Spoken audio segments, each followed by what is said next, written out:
Assalamualaikum warahmatullahi wabarakatuh. Di sini kami kelompok 3 akan mempresentasikan mengenai perumusan teori akuntansi menggunakan pendekatan tradisional. Sebelumnya perkenalkan anggota kelompok kami, yaitu yang pertama Tiara Parastika Putri Salsabila dengan nomor NIM 149, Alfian Nuzula Rahma dengan nomor NIM 150, Rafika Ayuniar dengan nomor NIM 154, Muhammad Firdaus dengan nomor NIM 174, dan Kevin Akmal Firmansyah dengan nomor NIM 180. Baik, yang pertama di sini saya akan membahas terkait hakikat akuntansi.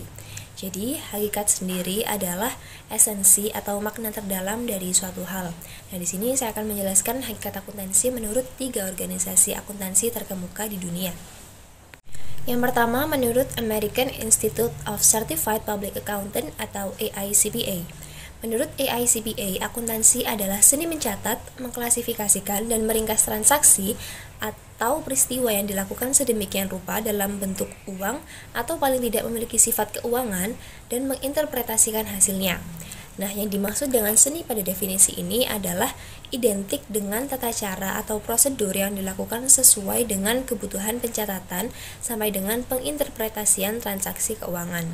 Nah, hal ini disebabkan penerapan prosedur akuntansi menghasilkan laporan keuangan sangat tergantung pada lingkungan dan dipengaruhi oleh berbagai faktor pertimbangan tertentu. Lalu yang kedua yaitu menurut American Accounting Association atau AAA. Jadi menurut American Accounting Association, akuntansi adalah proses mengidentifikasi, mengukur, dan mengkomunikasikan informasi untuk membantu pemakai dalam membuat keputusan atau pertimbangan yang benar. Lalu yang ketiga menurut Accounting Principles Board atau APB. Menurut APB, akuntansi adalah kegiatan jasa yang fungsinya adalah memberikan informasi kuantitatif, terutama yang bersifat keuangan, tentang entitas ekonomi yang diharapkan dapat bermanfaat bagi pengambilan keputusan. Nah, dari ketiga definisi ini tadi bisa kita ketahui bahwa akuntansi pada dasarnya dirancang untuk memenuhi praktik. Artinya, teori akuntansi memiliki hubungan yang bersifat definitif dengan praktik akuntansi. Baik, selanjutnya terkait hakikat teori akuntansi. Jadi yang pertama di sini menurut Hendrickson, teori akuntansi adalah sebuah penalaran logis dalam bentuk seperangkat prinsip-prinsip yang luas atau a set of broad principles yang bersifat hipotesis, konseptual dan pragmatis yang membentuk kerangka referensi umum untuk mengevaluasi praktik akuntansi dan memberikan pedoman dalam mengembangkan praktik dan prosedur akuntansi yang baru. Lalu yang kedua menurut Perara dan Matthew. Mereka mendefinisikan teori akuntansi sebagai penalaran logis dalam bentuk prinsip-prinsip luas yang memberikan kerangka umum dan kerangka acuan bagi setiap akuntan untuk mengevaluasi serta memandu mengembangkan praktik dan prosedur akuntansi yang baru. Lalu yang ketiga menurut Scott William. Menurut Scott, teori akuntansi adalah suatu struktur konseptual yang digunakan untuk menggambarkan dan menjelaskan fakta-fakta ekonomi yang terjadi dalam praktik akuntansi. Nah, berdasarkan ketiga definisi tersebut, dapat kita ketahui bahwa teori akuntansi merupakan kerangka konseptual berbasis penalaran logis yang berfungsi sebagai acuan dalam menjelaskan, mengevaluasi, dan mengembangkan praktik akuntansi. Teori ini tidak terlepas dari praktik akuntansi karena menjadi dasar dalam memahami serta mengembangkan prosedur akuntansi yang lebih baik. Baik, selanjutnya saya akan menjelaskan penyusunan verifikasi teori. Jadi pada slide di sini saya akan menjelaskan penyusunan verifikasi teori. Namun sebelum itu, dalam penyusunan teori akuntansi perlu kita ketahui apa sih verifikasi atau validasi teori itu. Jadi verifikasi atau validasi teori itu adalah sebuah proses penting di mana bertujuan untuk memastikan bahwa teori yang sedang dikembangkan itu benar-benar akurat dan dapat diterapkan dalam dunia nyata. Kemudian pada slide selanjutnya di sini terdapat dua cara utama dalam verifikasi teori. Yang pertama ada verifikasi logis atau logical verification. Yang kedua ada verifikasi empiris, empirical verification. Jadi di verifikasi logis atau logical verification ini jika teori akuntansi didasarkan pada matematika, contohnya ini, maka keakuratannya itu dapat diuji berdasarkan logika dan konsistensi internal. Misalnya, jika suatu rumus atau model akuntansi dibuat, maka rumus tersebut harus dibuktikan secara logis dan tidak bertentangan dengan konsep dasar akuntansi lainnya.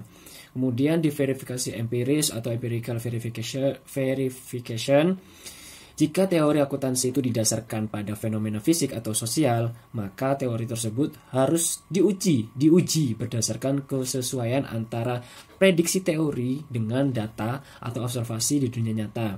Misalnya, verifikasi empiris ini jika suatu teori akuntansi menyatakan bahwa pengungkapan informasi keuangan itu lebih rinci akan meningkatkan kepercayaan investor misalnya, maka hal tersebut itu harus diuji dengan melihat bagaimana sih reaksi pasar terhadap laporan keuangan yang lebih transparan. Selanjutnya akan dijelaskan oleh rekan saya. Selanjutnya di sini saya akan menjelaskan mengenai metodologi dalam perumusan teori akuntansi. Belkoy dan Godfrey mengemukakan beberapa metode untuk merumuskan teori akuntansi, di antaranya yang pertama yaitu metode deskriptif atau pragmatik. Dalam metode ini, akuntansi dianggap sebagai seni yang tidak dapat dirumuskan, melainkan metode perumusan teori akuntansi harus bersifat menjelaskan dan menganalisis praktik yang ada. Yang kedua yaitu psychological pragmatic. Metode ini mengamati reaksi dari pemakai laporan keuangan terhadap output akuntansi laporan keuangan yang disusun dari berbagai aturan, standar, prinsip, atau pedoman. Yang ketiga yaitu metode normatif tahun 1950 sampai 1960. Metode ini menganggap akuntansi sebagai norma peraturan yang harus diikuti, tidak peduli apakah berlaku sekarang atau tidak. Nah, yang keempat yaitu metode positif tahun 1970. Metode ini berdasarkan dari kenyataan yang terjadi di dunia akuntansi. Dengan pendekatan ini, teori akuntansi dirumuskan berdasarkan pengamatan terhadap perilaku nyata dalam praktik akuntansi, bukan sekedar berdasarkan aturan yang ada. Baik, selanjutnya adalah pendekatan perumusan teori akuntansi. Yang pertama adalah pendekatan deduktif. Dalam pendekatan ini, perumusan teori akuntansi dimulai dari proposisi akuntansi dasar sampai dihasilkan prinsip akuntansi yang rasional sebagai pedoman dan dasar untuk mengembangkan teknik-teknik akuntansi. Nah, teori akuntansi menurut pendekatan ini adalah yang pertama, menentukan tujuan pelaporan keuangan. Yang kedua, memiliki postulat akuntansi yang sesuai dengan kondisi ekonomi, politik, dan sosiologi. Yang ketiga, menentukan prinsip akuntansi. Dan yang keempat adalah mengembangkan teknik akuntansi. Nah, penentuan tujuan pelaporan merupakan hal yang penting, karena tujuan yang berbeda mungkin memerlukan struktur yang berbeda dan akan menghasilkan prinsip yang berbeda pula. Dari pendekatan ini memiliki kelemahan, yaitu pendekatan ini didasarkan pada postulat atau tujuan tertentu yang kemungkinan saja salah, serta pendekatan ini sering menghasilkan prinsip yang terlalu teoritis sehingga tidak dapat diterapkan dalam praktek. Kemudian pendekatan yang kedua adalah pendekatan induktif. Pendekatan ini didasarkan pada konklusi yang digeneralisasikan berdasarkan observasi dan pengukuran yang terinci. Proses induktif melibatkan kegiatan observasi mengenai data keuangan yang berkaitan dengan berbagai unit usaha. Kemudian dilakukan generalisasi yang ada. Secara umum, langkah yang digunakan dalam merumuskan teori akuntansi menurut pendekatan ini adalah yang pertama, untuk mencatat semua observasi. Yang kedua, menganalisis dan mengklasifikasikan hasil observasi sehingga dapat dirumuskan berbagai kesamaan dan ketidaksamaannya. Yang ketiga adalah hasil observasi kemudian digeneralisasi, dan yang keempat, pengujian terhadap generalisasi. Keuntungan dari pendekatan ini adalah bahwa pendekatan ini didasarkan pada kebebasan, di mana perumus teori akuntansi tidak dibatasi oleh struktur atau model yang telah diyakini sebelumnya. Dan kelemahannya yaitu seringkali observasi dipengaruhi oleh ide-ide yang tidak disadari tentang jenis hubungan yang diamati dan jenis data yang diamati, serta data yang digunakan dalam observasi cenderung berbeda antara satu perusahaan dengan perusahaan yang lain. Pendekatan yang ketiga adalah pendekatan etika. Pendekatan ini didasarkan pada konsep kebenaran, keadilan, dan kewajaran. Di dalam akuntansi, pertimbangan etika menjadi sangat penting pada saat ini. Hal ini disebabkan oleh perubahan kondisi lingkungan yang terjadi karena memenuhi tujuan kelompok tertentu. Nah, kelemahan dari pendekatan ini adalah tidak mampu menghasilkan standar yang dapat dijadikan pedoman dan ditetapkan dalam praktek. Pendekatan yang keempat adalah pendekatan sosiologi. Pendekatan ini menekankan pada pengaruh sosial yang timbul dari teknik akuntansi terhadap kesejahteraan sosial di lingkungan tempat tinggal akuntansi akan dioperasikan. Nah, pendekatan ini dikembangkan untuk mendorong perusahaan agar mempertanggungjawabkan kegiatan usahanya pada lingkungan sosial melalui pengukuran, internalisasi, dan pengungkapan dampak sosial dari kegiatan perusahaan dalam laporan keuangan. Dan yang kelima adalah pendekatan ekonomi. Pendekatan ini menekankan perhatiannya pada pengendalian terhadap perilaku indikator makroekonomi sebagai adopsi berbagai teknik akuntansi.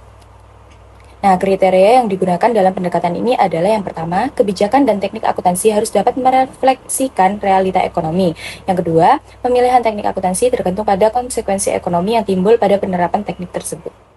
Nah, baik, terima kasih atas waktunya. Di sini saya akan menjelaskan tentang pendekatan selektif untuk perumusan teori akuntansi. Nah, dalam perumusan suatu teori akuntansi dan pengembangan prinsip-prinsip akuntansi, itu bisa digunakan pendekatan selektif, yakni kombinasi dari berbagai pendekatan. Pendekatan selektif ini muncul sebagai akibat dari berbagai usaha oleh individu dan profesional, serta organisasi pemerintahan untuk berpartisipasi dalam pematangan konsep dan prinsip dalam akuntansi. Jadi di teori selektif ini, jadi kita teorinya itu digabung. Semisal kayak teori akuntansi digabung dengan teori matematika, gitu teman-teman. Oke, sekian dari saya. Saya kembalikan ke moderator.